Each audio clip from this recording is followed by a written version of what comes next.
Cool, cool. Hello. Hey. Thanks for having me. You're Sorry, it took a welcome. little while to get me. No problem. It's a little confusing. It's no problem. So you ready? Yes. Okay. So question one: tell us a little bit about who you are and how you. Wait, tell us a little bit about who you are and how you got involved in serving the disabilities community. So who I am. So my name is Justine Haigh.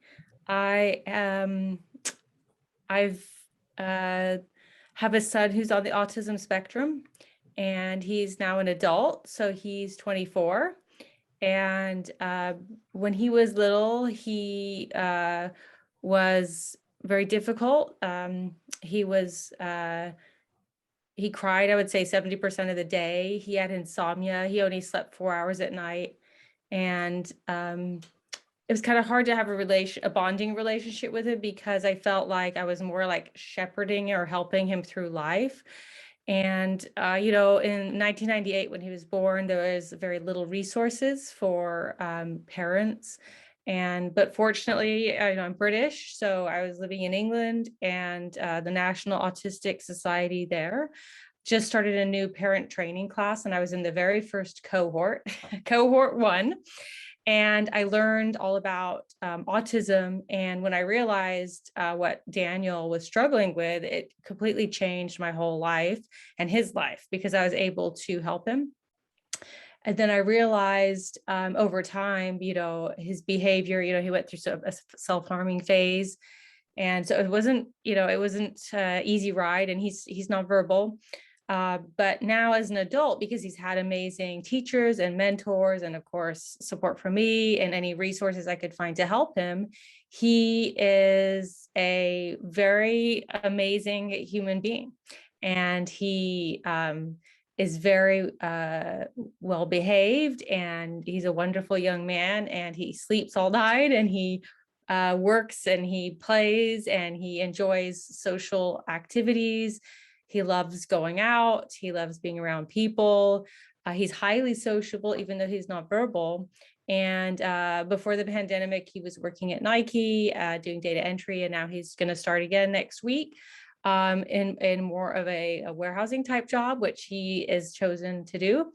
And so he's very excited. I hear you work at Nike, so it's a great company, and he loves to work. And so my journey is, when he was about 11, I saw him very interested in technology. And I was guessing that there might be other folks on the autism spectrum who might also be interested in technology. So that got me into launching Fidgetech with some other parents who are amazing. And so it's technology training for young adults on the autism spectrum, 18 and older. And my belief is, even when he was little, I had this kind of vision, like the Martin Luther King Jr. thing, where like I see all people together doing the same things, living productive lives, contributing, finding a job that they love, and not being isolated because of a disability. And so kind of the mission of Fidgetech is to basically the mission is to help young adults on the autism spectrum live more productive lives. And so it's been my dream for my son, and it's my dream for all of our members at Fidgetech. Well, awesome to see him growing and doing really well. That's so awesome that he'll be joining at Nike. It's a great company for people on a spectrum. So you already kind of answered question 2, but I guess to reiterate, what is Fidgetech's mission, and what do you hope to accomplish through your organization? Sure. So just like kind of reiterating, we want young adults on the autism spectrum to live more productive lives. And so we started out with just technology training. And so when we talk about technologies, we help, we have a program that helps people explore technology so they can kind of start out. Sometimes parents see their kids on the computer and they're not really sure what their capabilities are. So our Explore program helps them try things from anywhere from programming to multimedia audio and sound production. And then they can kind of find their niche within technology. And then we have further training. So our education program, we work with an organization called Epicodus, which is a trade certificate for programming. And so we have people graduating right now doing internships who have become programmers, which is amazing. And it's not easy. And so I always knew that with the right kind of training. So our kind of unique selling point is a 4-to-1 ratio. So the regular Epicodus program is a 30-to-1. So that means you'd have one instructor to 30 students. We have one instructor to 4 students, and our instructors are amazing. So they think different ways about programming, visual ways, whiteboarding, trying to think about different learning styles, because as we know, not everybody thinks and learns the same. Some people are visual learners, some people are audio learners. I'm a very visual learner. My son is extremely visual. So if you were just to, give off a bunch of verbal instructions, it would just go way over his head. So we try to think about different learning styles. And then for the multimedia program, we're actually in the process of applying to become a private career school. So that means we'll have our own curriculum and we'll have more control over the instruction. So rather than helping students at like PCC, for example, we'll be able to train them ourselves with our own curriculum. And once we get our license, we can also branch out to other kinds of training, depending on, for example, working with companies who have a very specific, unique need for training. Well, we could create a curriculum with the organization and help create a pipeline of talent for that company. So that's the direction we're moving in. And we're also looking to do job coaching. So we're kind of like a one-stop service for, helping you explore, to helping you train, to helping you work in a job and being supported for long-term career development. Because again, to live a productive life doesn't mean just getting a job. It means evolving with a job and evolving into a career. And so it's not just, you land the job and you're done. We really want to see people through to growing with their career as well. So it's not just, we started out as just technology training, and we're kind of evolving because with the mission to live more productive lives, that means, your career isn't just stop as soon as you get the job, right? So that's what we're working on. I guess the follow-up question is, like you said, what you're working on with adult companies, or you're trying to, once you get a certificate, working with adult companies. But I guess my question would be, is it kind of like with adult companies who kind of want to help, like, correct me if I'm wrong, but kind of like build a program within the company? Yeah, so let's say the company has, like right now, we've been talking to different companies and they have specific jobs, like high need jobs. And so they don't have enough people to fill those jobs. And so we could, what is it they're trying to train, right? And so we could create a curriculum with an association with the organization and to train for that job, and then to keep attracting people to come to Fidgetech, and then keep training, and then help provide resources for an organization that's just struggling to fill those jobs. But also, as like Nike, for example, who is pioneering diversity, a lot of companies now are reaching out to us, and I've spoken at some different companies in April because that was Autism Awareness Month. They want to create a disability hiring program, neurodiversity, we're calling it neurodiversity programs. And that's exciting because, I would even say 5 years ago when I used to speak at a lot of organizations about this, there's less awareness than there is now. And so I think in the next 5 years, not just Nike, but a lot of companies are going to have pretty amazing neurodiversity programs. And so we hope to collaborate. Yeah, it's awesome. And obviously, my mom is happy that I kind of grew up kind of like and when she moved me to Portland, because of the services we have here are really good for like providers and job coaches and that type of thing. Yeah, absolutely. This is a great place to live, I think. And I think it's helped my son.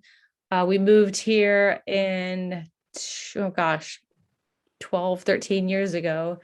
And, you know, he was struggling in the UK. He was in a great program when he was younger, but then he grew out of it. And so he was kind of like lost a little bit. But when we moved here, with the resources, it's been amazing. Like I said, he is a product of not just my parenting, but the resources that are available here in Portland. So cool.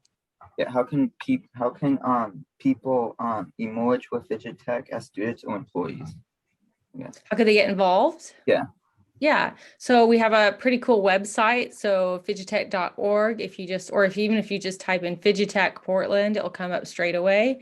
And there's a very simple application program on the website. I don't even call it application. It's more like it just asks a few questions like, who are you? What's your contact info? And what are you interested in? All you do is you fill that out. And I will myself respond to you because I'm kind of trafficking the stuff that comes in through our website. And if it's not an answer, I can answer a question I can answer via an email. I'll actually call you or the parent, and we could talk about what your interests are and what your goals are and which program might be appropriate for you. What are some of the programs that you offer? Yeah, so as I said before, our Explorer program was an in-person program, and it took place at Park Academy in Lake Oswego. And with COVID, it kind of shut down. So right now we're in the process of restarting that, and we don't have a start date because we need to find new instructors, and it's just a little bit complicated getting a whole program going again after COVID. But that again allows you to explore technologies. So you could come into that program and not have a clear idea at all. Just be like, oh, I kind of like working like design stuff, or that looks interesting, or I really love making videos or audio and video production, but I really don't have any knowledge on it. I'm not really sure if I'm going to be good at it. Or let's say, I've always been interested in coding and it looks really interesting, but again, I don't know if that's a thing for me. Well, that program, hence the name Explorer, lets you try different things. So we put you into different teams and you can actually move. It's like a term long, like a PCC term, for example. So within the term, you can try we have like kind of classes within there. And you can kind of move around and try different technologies and see kind of where your niche is. And then from there, you can keep taking more Explorer terms if you want to like keep going and seeing what you're capable of. But then you can move into one of our education programs where you would actually get a trade certificate. And so right now, the one we have going is our coding program because that wasn't affected by COVID at all. We actually shifted to online training, and our amazing instructors rose to the challenge, and we found that with really good instruction that people on the spectrum can actually learn to program virtually with an instructor virtually. So that's still going. And we're actually we're going to have on Epicodus website, we're going to have our own tab, and we're going to have a little blog on there soon. And we're going to start reaching up because they have Epicodus in Seattle. So since it's virtual, we're going to start reaching up into Seattle and doing some marketing up there to capture a Seattle students. And then we're a trade certificate program for multimedia, which again would be more of the design stuff, the art and design, and the video audio production. That we're applying for our license to become a career school, and our first program within that would be a multimedia certificate. So it's so cool, obviously, hearing about this obviously wonderful business that you guys put together. So that's so cool. I guess another follow-up question. So like you said, job coaches, is your goal to like team up with a job coach company or have your own kind of company within Fidgetech, so have your own people that you hire?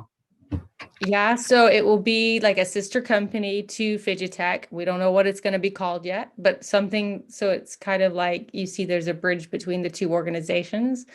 So we're working right now with an amazing job coach who has been doing it for a very long time, and we are exploring with or my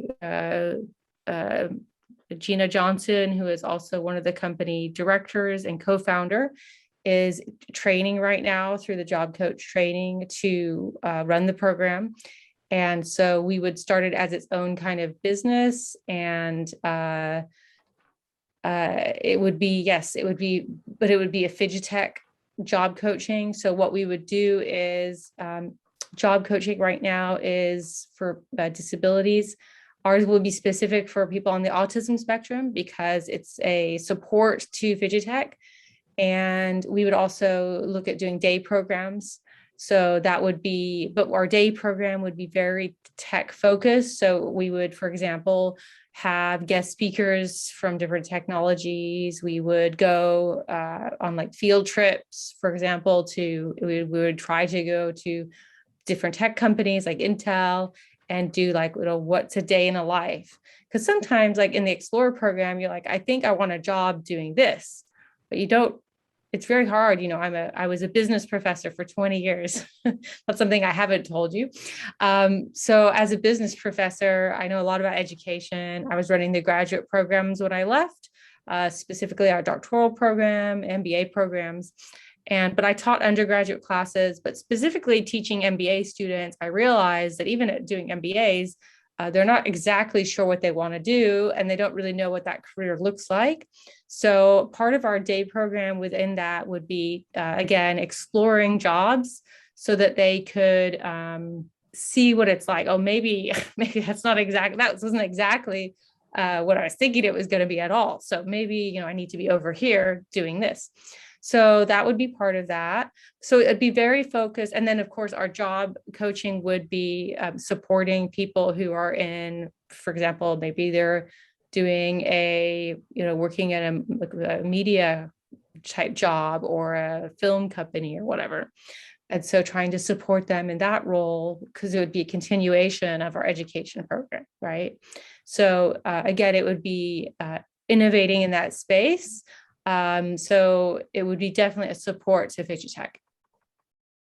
That's so cool. Obviously, this company sounds really amazing, and obviously, it's going to help people in the industry find jobs. And so, really, congratulations on building this company. What was I going to say? Do you have any questions for me? Yeah. What do you do at Nike? So at Nike, I basically help build the airbag that goes inside the shoe. Ah, Yeah, I'm in a yeah. Dan's program. gonna do that. Yeah, I'm in it. Yeah, it's oh yeah, so that means it's a good program. I work until 5:30 to 5:30, and then they basically just train us on a lot of the machines. So it's a good, like you said, Nike's really in the forefront. They created this program. Them and Manpower, they've teamed up to create this program. So you said Nike's really big on diversity. So this is one of the programs that they decided to create, and that's gonna be awesome. Yeah, that he's gonna be a part of that. It's gonna be great. Yeah, so that's going to be a new job for him. He worked before COVID doing more like data entry. Like he was an order, I think they called it an order management processor. And so what he would do is he worked in the van, and as the orders came in, he would check them in Excel spreadsheet, and then he would sort them where they would go in different piles, depending where they're supposed to go.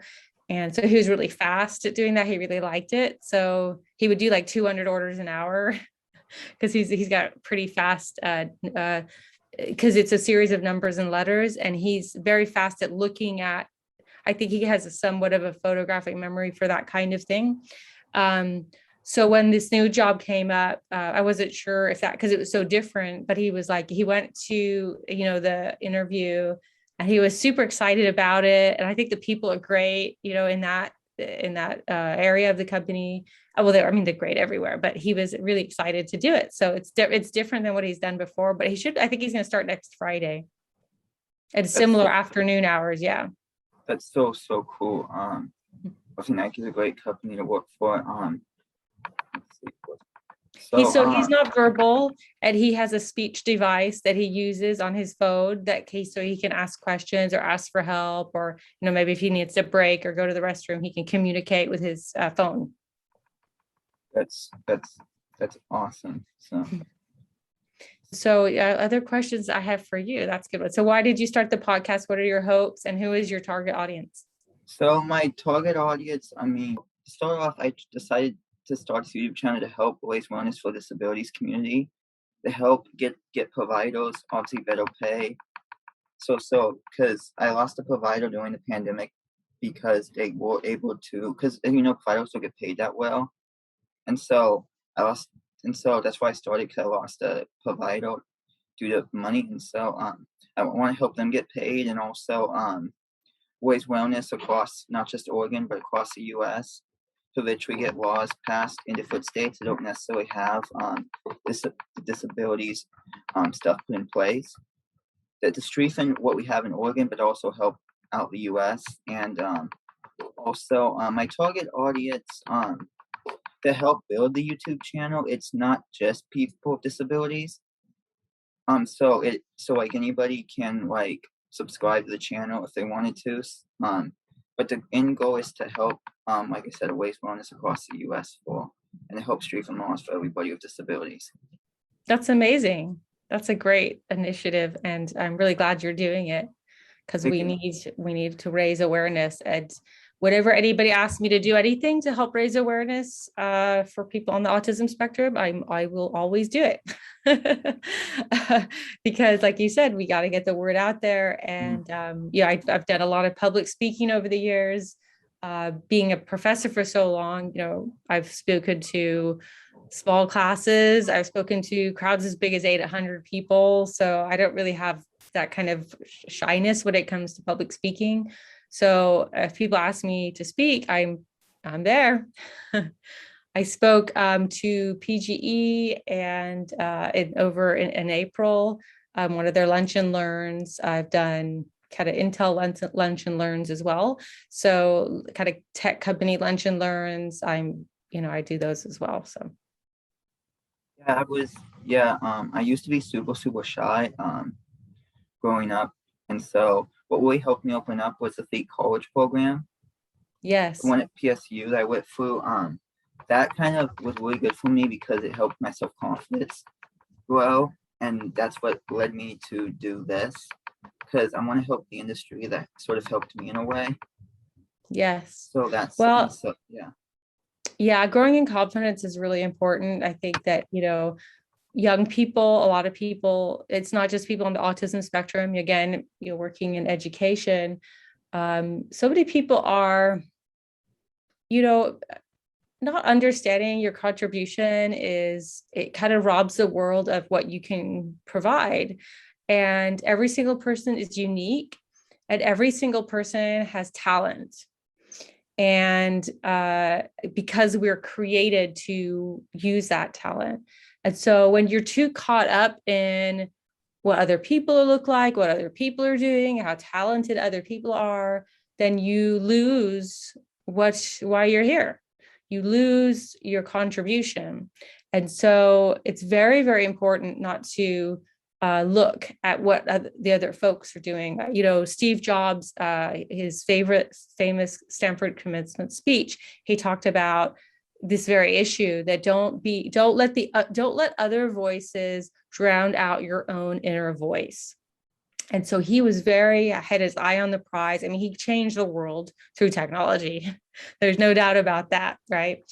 And so the idea of not letting what other people are doing, drown out who you are and what your contribution is absolutely critical. So if you can get hold of, this is me, this is what I'm meant to be doing, this is how I can contribute to this world, then the world is a better place. So we need more people like you to gain that confidence and do these podcasts and find out what they love and make those contributions. So absolutely, well done to you.